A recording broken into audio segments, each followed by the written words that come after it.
hace? Pues aquí estamos. Aquí estamos. Montalvos, en la antesala de... no sé si decir más allá. Podría ser así, ¿no? Realmente. Sí. Es un poco la antesala del otro lado. Entonces, La antesala de un cambio. la antesala de un cambio. Lo dejamos ahí. Lo dejamos ahí.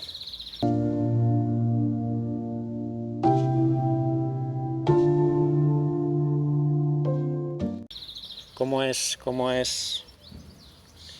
es esa antesala? Tú que tienes experiencia. ¿Cuántos años? 15. 15 años. 15 años como voluntaria. ¿Cómo es esa antesala? Pues esa antesala yo la definiría como si hubiese dos procesos, dos partes. Una es la parte cuando llegan al hospital, aunque la mayoría son oncológicos, la mayoría de los enfermos son oncológicos y ya traen todo un bagaje de sufrimiento. Pero yo creo que cuando llegan a paliativos es cuando realmente son conscientes de que el tiempo se acaba. Y ese es un proceso que hay que asimilar, es una bola que hay que tragar.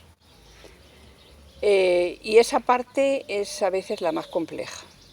Si llevas mucho tiempo ya que llevas ya tiempo con una enfermedad y has ido asimilando que eso ya no tiene solución, que vas hacia el final, pues a lo mejor no te cuesta tanto, pero si es un diagnóstico de muy poco tiempo, eso hay que ir asimilando.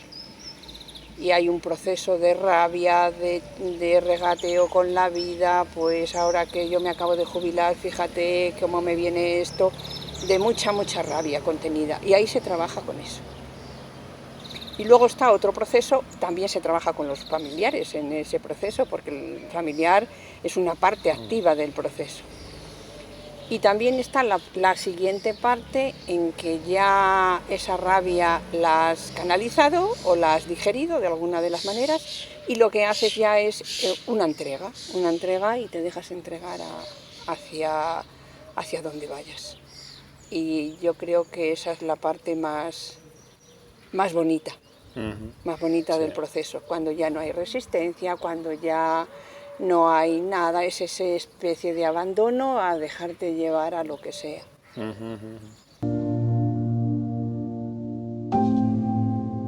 El programa para la atención integral a personas con enfermedades avanzadas y sus familias es un poquito un programa que se creó en el 2008 desde la obra social La Caixa y su objetivo era incorporar lo que es la atención integral al menos a las unidades de cuidados paliativos. Como la Organización Mundial de la Salud dice, pues para poder hablar de salud tenemos que tener en cuenta los aspectos no solo físicos, sino también psicológicos, sociales y espirituales. Entonces este programa sobre todo buscaba incorporar a profesionales, sobre todo psicólogos y trabajadores sociales o agentes espirituales en las unidades de cuidados paliativos. Se creó en el 2008, inicialmente eran 27 equipos, pero luego se ha ido ampliando a través de varios convenios con el Ministerio y ya son 43 equipos en toda España. Unos 220 profesionales, a lo largo de los más de 10 años de programa se han atendido a más de 350.000 pacientes y 460.000 familiares o algo así. Bueno, como las cifras van cambiando. Y bueno, pues busca eso, ya que estamos trabajando con personas en una situación de final de vida que están muy delicadas, pues al menos que estén cubiertas todas las áreas para intentar que hasta el último día de su vida puedan tener el mayor bienestar posible y el menor sufrimiento posible. Y mucha resistencia al principio, en muchos casos me imagino. Sí, no se puede generalizar, pero sí, yo creo que el ser humano la mayor parte de las veces nos creemos inmortales y no... Sí, a nivel mental sabemos que esto se termina, pero a nivel de intuición dices, no, yo me agarro a la vida hasta el final. Quiero decirte que sí, es un proceso complejo y yo creo que en la unidad de cuidados paliativos lo que se hace es que ese proceso sea lo más natural posible y lo más normalizado, dentro de lo anormal de la situación.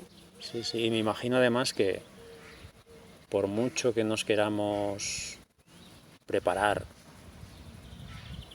quizás siempre es algo sorpresivo, ¿no? Quizás siempre es algo, bueno, no sé si sorpresiva es la palabra, pero siempre es algo como que hasta que no llega, sí, no sabes lo que va a pasar, ¿no? Sí, yo siempre digo que tenemos la costumbre de, sí, la muerte está ahí, pero siempre la vemos como que eso es algo que le sucede a otros. Siempre es algo que va con otra persona, no va contigo.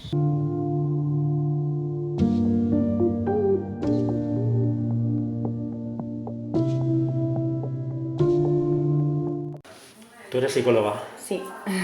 Vale. ¿Y llevas trabajando aquí? Muy poquito, porque... Poquito. Sí, en el proyecto que estoy ahora mismo, que es el programa de atención residencial de la Asociación de Cuidados Paliativos, y gracias a la Fundación La Caixa, pues ha empezado hace poquito. Nada, llevo 3 meses en las residencias. Sí. Ajá. Yo soy trabajadora social y lo que hago en el equipo de atención psicosocial de la Unidad de Cuidados Paliativos es coordinar un proyecto de intervención comunitaria. Es un proyecto que se lleva a cabo con voluntarios. Intentamos primero sensibilizar un poco a la sociedad de la ciudad de Salamanca, a todas las entidades, desde centros de salud a centros de servicios sociales, pasando por cualquier asociación del barrio, de la necesidad creciente o de la situación creciente de soledad que tienen o que sienten muchas personas que están o que tienen una enfermedad avanzada. No solamente personas que sean derivadas a la unidad de cuidados paliativos, hay otras muchas personas que tienen enfermedades crónicas avanzadas que no responden a tratamiento, enfermedades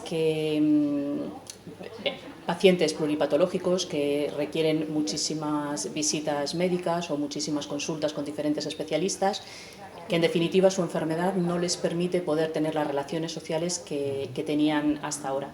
Entonces el sentimiento de soledad en estas situaciones crece. Final de Vida y Soledad es un proyecto que no se realiza solamente en Salamanca, es un proyecto que funciona a nivel nacional, es un proyecto de la Fundación La Caixa dentro del programa para la atención integral a personas con enfermedad avanzada. Comentabas en alguna otra ocasión que hemos hablado también que la resistencia mayor es en las familiares muchas veces, ¿no? ¿Qué pasa con eso? ¿Cómo se trabaja eso? Sí. ¿Qué hacemos ahí? ¿Qué ocurre? ¿Cómo es el proceso? Sí, y verás, es que son 2 procesos diferentes, son 2 formas diferentes de enfocarlo. El que la persona que sabe que se va a morir, pues hay veces que se deja llevar, pero los familiares aparece el apego. Yo no quiero separarme de la persona querida, y a veces les genera mucho conflicto a los enfermos y al familiar, porque el familiar se empeña en que tienes que seguir, no puedes tirar la toalla, tienes que tirar, y el enfermo ya no puede tirar de la toalla. Entonces, si tira es porque su familiar o su mujer o sus hijos o quien sea le están diciendo que tiene que seguir, que no se rinda, pero él ya no tiene la fuerza suficiente para... o ha llegado a la conclusión de que ya no quiere seguir. Es el momento de parar efectivamente, y de rendirse, que ya no le ¿no? interesa al mundo, Ajá. que no quiere seguir y que se quiere dejar llevar. Y ahí tienes que trabajar mucho con los familiares. Y trabajas de manera de que hay veces incluso que le hemos dicho, dale permiso para partir. Porque sí que es un vínculo que cuesta mucho romper. Y a lo mejor el enfermo está ya decidido a romper ese vínculo, pero el familiar no está por la labor. Y ahí hay un choque. Ajá. Hay un choque emocional importante. Y cuando se trabaja sobre eso y la familia se da cuenta de que ese proceso ya no tiene marcha atrás, que ya no hay ningún tipo de esperanza, pues realmente es cuando se conecta ese nexo de unión entre la familia y eso, y se le dan tiempo a despedirse, a decirse todo tipo de cosas que han vivido juntos, quiero decir, a preparar ese territorio ya. Y también es verdad que para los familiares es una parte importante vivir esa historia porque es una especie de preduelo. Ajá. Luego el duelo es mucho más fácil, ya te vas preparando un poco. Ajá. Curioso. Sí. Pues lo que hago es ir por las habitaciones. Bueno, primero hablo con el equipo psicosocial y me derivan un poco a dónde puedo ir, a qué pacientes puedo ir a ver. Entonces, pues les visito el primer día y voy sin guitarra para que no se asusten y les digo que si les gusta la música, que qué música han escuchado. Entonces de repente, claro, es como música y nada, ya si quieren, por supuesto, al día siguiente ya voy con la guitarra y bueno, hacemos un intercambio de comunicación a través de la música. Entonces yo voy cantando las canciones que a ellos les gusta, luego tenemos instrumentos también que van tocando, hacemos improvisaciones. O sea, al final es para aportarles un momento de estar presentes ahí. No es ni pasado ni futuro, estamos ahí todos. Solo hay música, no hay nada más. Desde que una persona, cualquiera de nosotros, cuando se nos da un diagnóstico de una enfermedad grave, con difícil pronóstico respecto a la curación, pues a nivel psicológico se producen un montón de fenómenos. Aparece el miedo, aparece la angustia, aparece la tristeza y se dan un montón de dinámicas en nuestro sistema familiar que es necesario que un profesional sepa un poquito canalizar.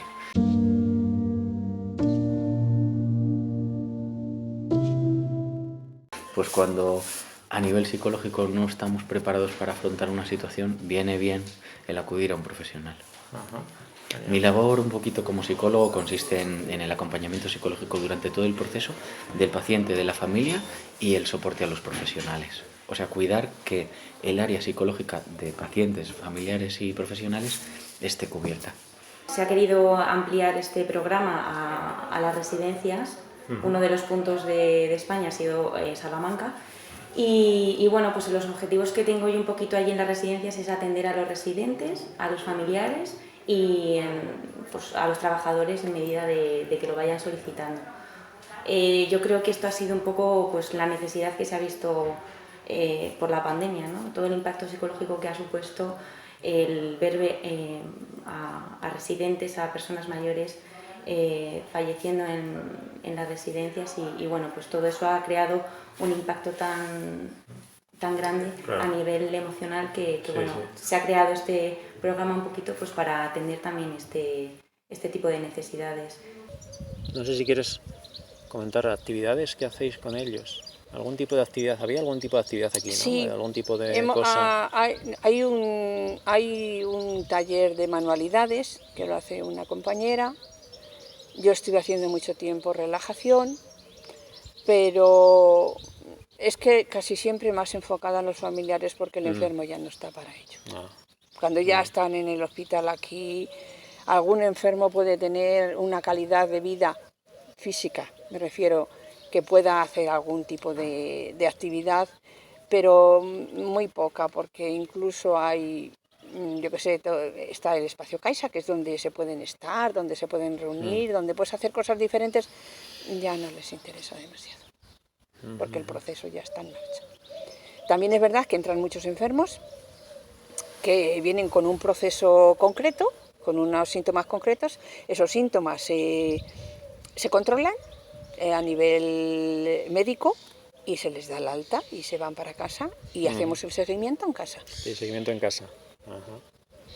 Lo que hacemos es acompañar a estas personas pues con un voluntario que siempre está formado en situaciones de final de vida, que está formado en situaciones de soledad y que lo que ofrece es que estas personas puedan tener esa relación interpersonal al menos un día a la semana, pues para salir de la rutina, para poder tener contacto con una persona, el poder ser escuchados por alguien o el seguir realizando las actividades que hacían hasta ahora y que su situación no les permite hacer solos. Y luego tengo un tambor, un cajón flamenco, tengo un montón de instrumentos, entonces más o menos a lo que ellos más o menos también sé mis limitaciones. Hay algunas que digo, por favor, Antonio Molina, no puedo, porque es que es muy complicado y esta gente sabe un montón y claro, llegas ahí haciendo tus gallos y no es lo mismo, entonces bueno, al final sacas unas risillas y está bien también.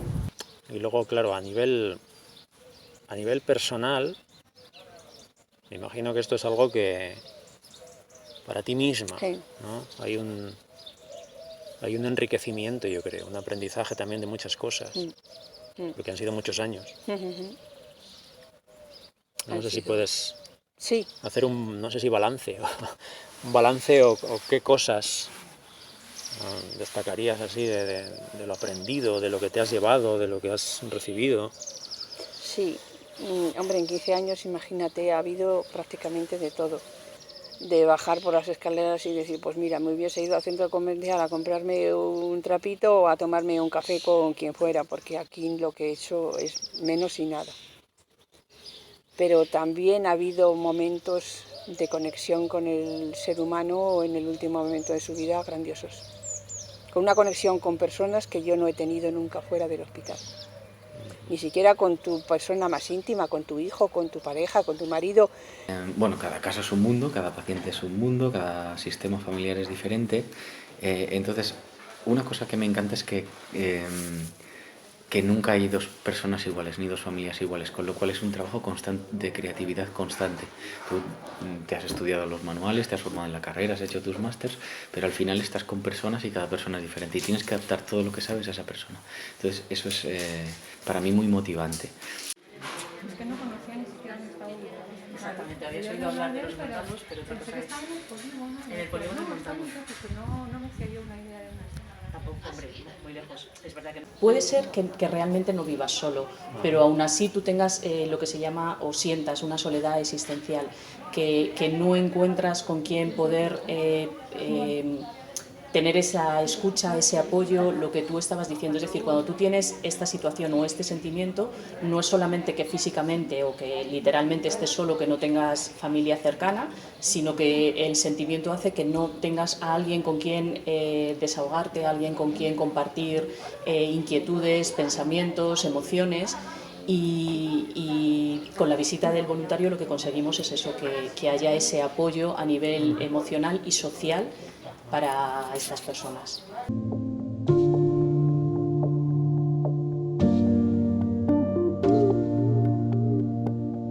En el sentido de situaciones difíciles, pues sobre todo cuando trabajas con situaciones que son complejas, pues con niños pequeñitos que están en final de vida, no tanto con los niños, porque los niños, bueno, ya sabes que en función de cada edad hay que trabajarlo de una manera o de otra, pero sobre todo los padres lo pasan realmente muy mal. En este último año pues hemos tenido 2 niños que han fallecido y el trabajo con las familias. Lo más impactante es eso, el gestionar todas esas emociones que van surgiendo a lo largo del proceso y poder acompañarlas.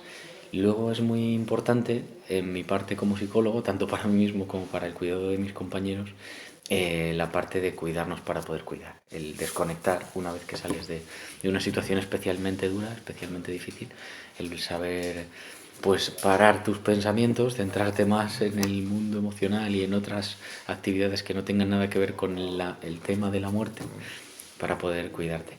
Lo más complejo quizás sea eso, el trabajar con todas esas emociones que experimentan pacientes y familiares.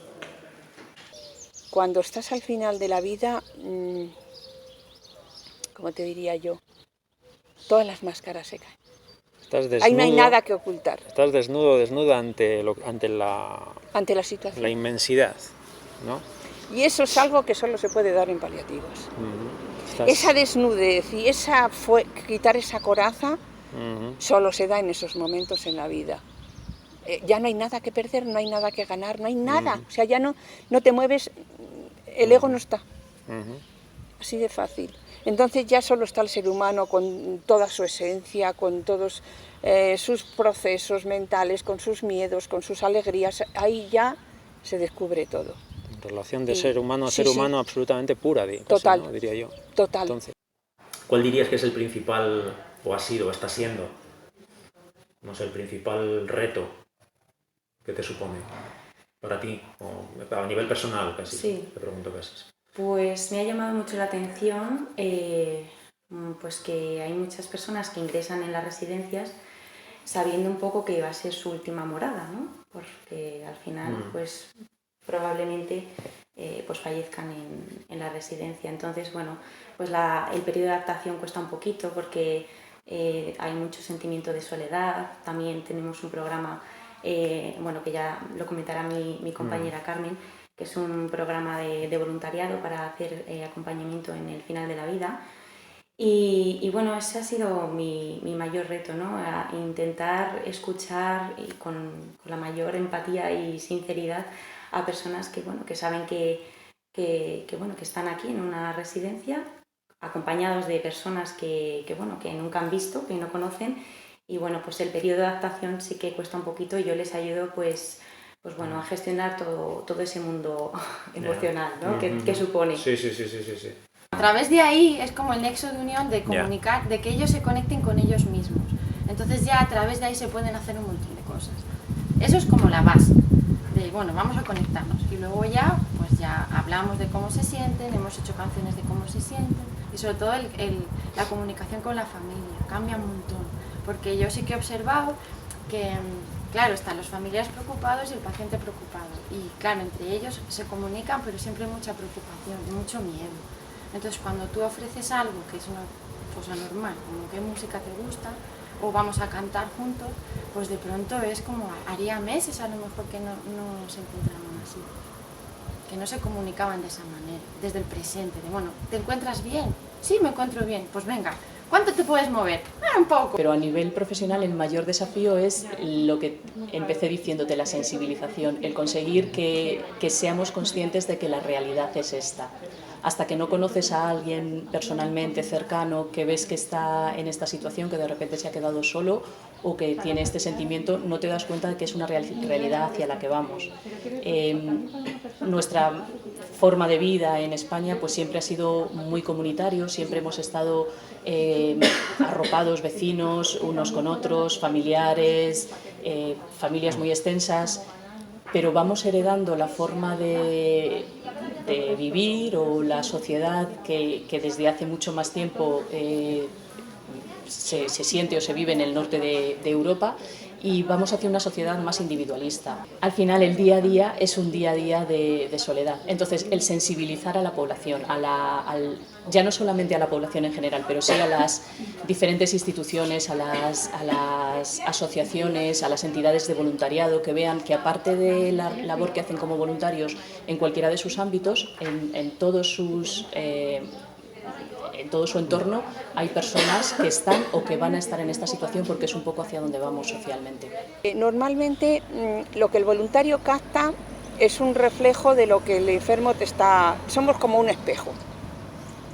Ambas partes se condicionan. Sí.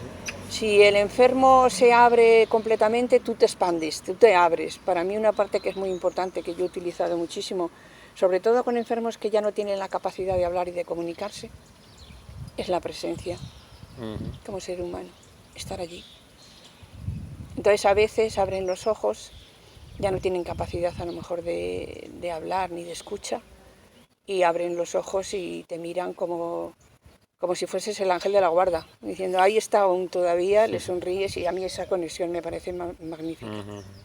Mi formación es de música clásica, de mucha disciplina, y claro, en principio yo toda la gente con la que me he rodeado siempre era gente, músicos profesionales. Entonces siempre quería descubrir que había algo más, que no era solamente la música para gente que sabía mucho. Y ha sido increíble, porque ofrecerle unas baquetas a un señor que no sabe nada, déjamelo, voy a investigar, y estar tocando durante horas, era maravilloso para mí, porque yo soy incapaz de improvisar delante de nadie. Ahora ya he aprendido un poco, pero cuando yo empecé a hacer esto, era incapaz de tocar 3 notas, al piano inventadas, me daba vergüenza, no podía porque me sentía incapaz.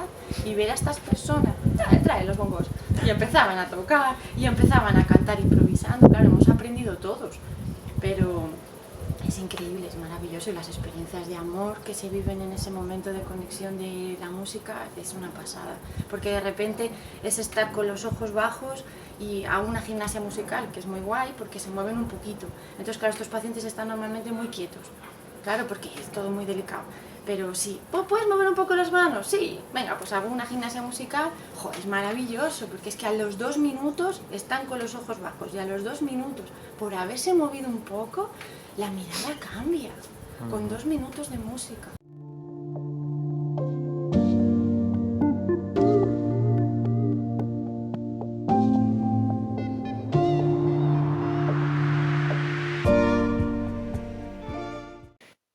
El trabajar con personas al final de la vida te cambia completamente la perspectiva de lo que es importante en tu vida. Porque empiezas a plantearte las cosas de otra manera. Dejas de darle importancia a cosas que a lo mejor antes sí eran muy importantes. Un coche, una casa, un trabajo. Y al final te centras en construir bienestar cada minuto de tu día, estar bien. Lo mismo que acompañas y vives con cada paciente que tenemos en la planta, el poder respirar, el poder pasar un minuto sin dolor, el poder estar consciente, orientado, disfrutando simplemente de ver a tus nietos jugar a tu lado, pues esas son las cosas que realmente llenan tu día, las cosas que te hacen feliz.